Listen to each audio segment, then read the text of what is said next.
대통령의 마지막 심판 변론이 될 수도 있는 내일 10차 변론길 얘기를 해보려고 하는데요. 내일 증인으로 나올 사람 홍장원 전 국정원 1차장인데 어제 한 언론사와 인터뷰에서 자신이 헌재에서 했던 진술, 증언을 또 뒤집어서 논란입니다. 내일 이게 쟁점될 것 같습니다. 들어보시죠. 방첩사령관이 명단을 불러주는데 이렇게 책상에 앉아서 여유 있게 적었던 부분이 아니라 당시 구청원장 방한사 입구에 있는 공터였기 때문에 서서 제 포켓에 있던 메모지에다 막 적었었습니다.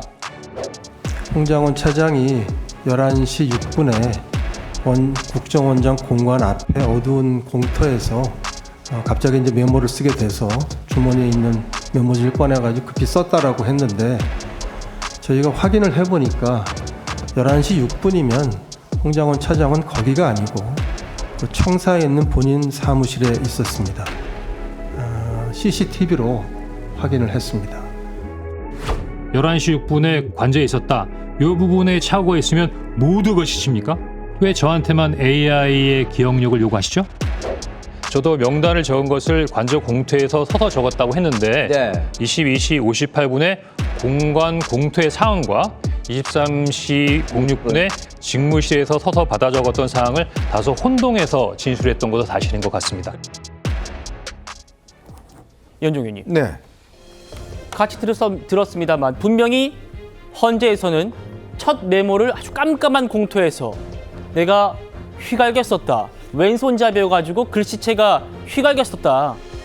그래서 정사할 수밖에 없었다. 이런 논리로 이어갔단 말입니다. 그런데 조태욱 원장이 다음에 나와가지고 우리가 CCTV를 확인해 보니까 당신 그 시간에 사무실이었잖아라고 반박한 뒤에 어제 언론사 나와가지고 내가 혼동했네요. 집무실이 맞았네요. 지금 이렇게 얘기한 거예요. 그러니까 진술의 일관성이 흔들려 버리니까 그 진술의 내용까지도 사실은 의심받게 되는 이러한 상황으로 지금 되고 있는 것 같습니다. 홍장원 차장이 글쎄요, 왜 저렇게 진술을 어떤 면에서 자꾸 이제 바꾸는지에 대해서 좀 이유를 잘 모르겠어요.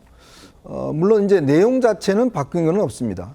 이 정치인들의 명단 뭐 이런 것들은 지금 일관되게 주장하고 있는데 문제는 이제 이 받았다는 시점 이런 것들이 자꾸 흔들려 버리니까 이 전체의 어떤 이 명단 이거 자체의 어떤 진실까지도 지금 흔들고 있는 이런 상황 아니겠습니까?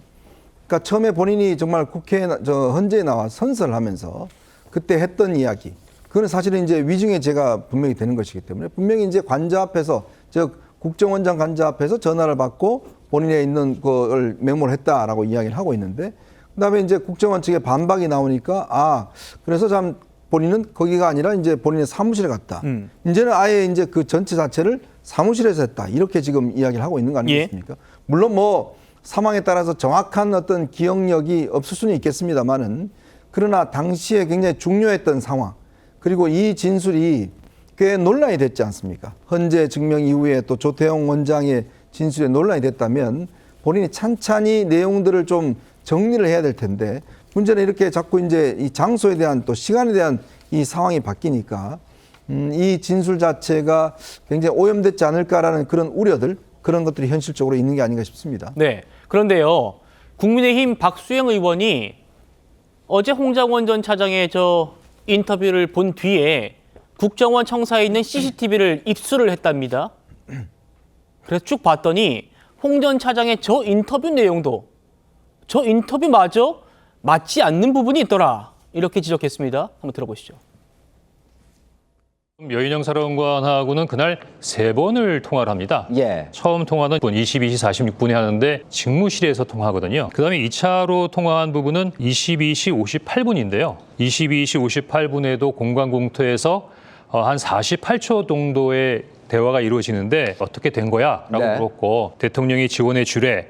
그렇게 얘기를 하자 선배님 이걸 도와주십시오. 체포조가 나갔는데 소재 파악이 안 됩니다. 위치 추적을 해주세요라면서 검거 요청을 하면서 네. 그때 이미 대상자 명단을 불러주겠다고 했습니다. 저도 명단을 불러준다고 해서 갑작스럽긴 했지만 이제 어두운 관저 공터에 있었으니까 일단은 그 주머니에서 펜과 메모지를 꺼내 적으려다가 여기서 대화가 중단된 것은 저희들이 보니까 일반 전화, 개인 폰으로 전화를 하고 있더라고요. 예. 그래서 안 되겠다, 보안 폰으로 하자라고 해서 전화를 끊고 일단 통화가 중단됩니다. 그래서 직무실에 들어가서 11시 6분에 네. 이제 다시 기존에 했던 개인 전화로 다시 연결을 하게 되죠. 김영주 의원님, 네. 뭐 누구나 1분 단위까지, 1초 단위까지 기억을 할 수는 없겠죠. 하지만 엄정한 사건이고 지금 홍장원 전 차장의 그 메모, 자기 진술이 얼마나 지금 중요한지 본인도 알기 때문에 여러 차례, 수차례 복귀하고 정리를 해봤을 거 아닙니까? 그런데 박수영 의원이 CCTV를 봤더니 아까 전에 얘기한 것과 정리를 해봤습니다. 자, CCTV를 보니까 홍장원 전 차장이 개업날 밤 10시 43분에 본청 밖으로 나가더라. 그리고 45분에 이미 공고한 진입로에 진입을 한다. 이게 CCTV에 찍혔다는 거예요. 그런데 어제 방송사 나와서 홍장원 차장은 10시 46분, 내가 46분이다 하면서 본청 집무실에 있었다라고 말을 정정해요. 그리고 하나 더 있습니다. 10시 56분에서 58분에 이때 이제 밖에 나갔다가 다시 본청 안으로 들어오는 시각입니다. 그런데 홍 전 차장은 58분에 다시 자신 밖에 있었다고 얘기를 해요. 어떻게 저희가 봐야 됩니까?